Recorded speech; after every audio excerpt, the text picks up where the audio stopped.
Hello students, welcome to my EVS class. Today we are going to learn question answers of chapter 2 Air.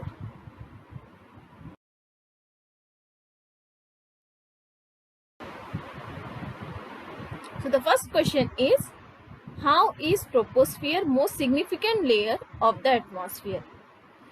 As we know, Earth's atmosphere is divided into many layers. But out of all these layers, troposphere is the most important layer. Why? Because troposphere is the layer in which air decreases with increasing altitudes. This layer contains dust particles and pollutants that escape up from the earth. Up to 90% of the earth's water vapor and clouds are found in this layer.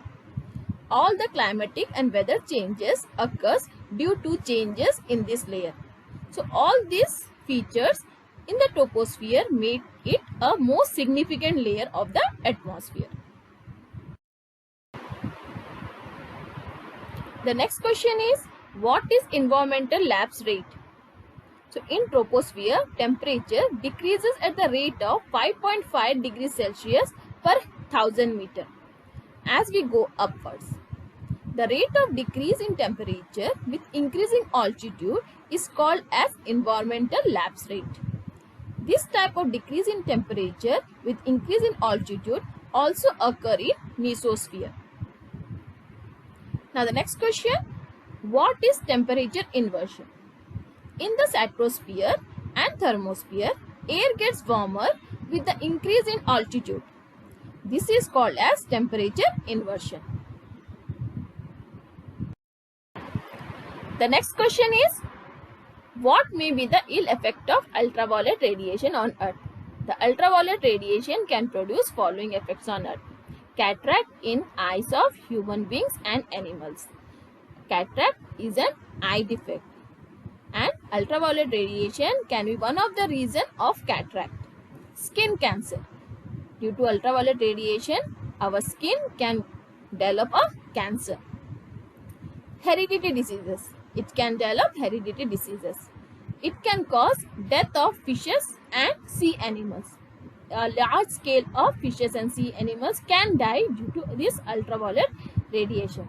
Damage and death of plants. Even the plant life cannot survive with this ultraviolet radiation. So these are the few ill effects of ultraviolet radiation on Earth. The next question is, how does atmosphere function as a blanket of the Earth? Atmosphere is made of different gases. Some of these gases like carbon dioxide, nitrous oxide and methane have capacity of trapping heat emitted from the Earth's surface. They do not allow that heat to escape into the space. Thus, they keep the Earth warm in a very natural way. In that way, atmosphere acts like a blanket of the Earth and it protects us. So, because of these functions, atmosphere acts as a blanket of the Earth. The next question is, what is meant by the heat balance? How does atmosphere maintain heat balance on Earth? As we have already learned, atmosphere acts as a blanket for Earth. This atmosphere maintains balance between the amount of heat reaching to Earth and the amount of heat returned back to space. This is called as heat balance. We know that different places of Earth experience different temperature.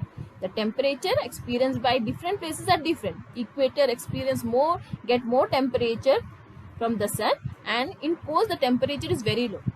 So different places have different temperature. As a result, air at certain places become denser, whereas it becomes rarer at other places. This further results into difference in air pressure at those places. This difference leads to movement of air. And we know due to the difference in the air pressure, the wind moves. It leads to the movements of air. Moving air or wind transport temperature and humidity from one place to other. Thus, atmosphere maintain heat balance of Earth. So, this atmosphere maintain the heat balance. The next question is, how does atmosphere function as medium for the dispersal of gaseous waste? Various type of gaseous pollutant like ammonia, hydrogen sulfide, sulfur dioxide, nitrous oxide, methane, fumes and smoke are released into air directly from industrial and domestic activities on Earth. Air carries these pollutants from one place to the other. Heavy amount of particulates, matter and ash fly up in the sky after being released through chimneys of thermal power plants. Those particulates and ashes are blown away up to distant places where they settle down on plants, buildings and fields. Thus, atmosphere acts as a medium of dispersal of gaseous waste. Now the last question of today's class is, why does the atmosphere remains always in a fixed position? Okay, this is due to gravitational force of the earth. The gravitational field of the earth is strong enough to prevent gases of atmosphere from escaping. This is the reason why atmosphere of the earth remains always in a fixed position around the earth. So with this question today we end our class. Okay, I hope that you all have understood these question answers. Thank you for joining the class.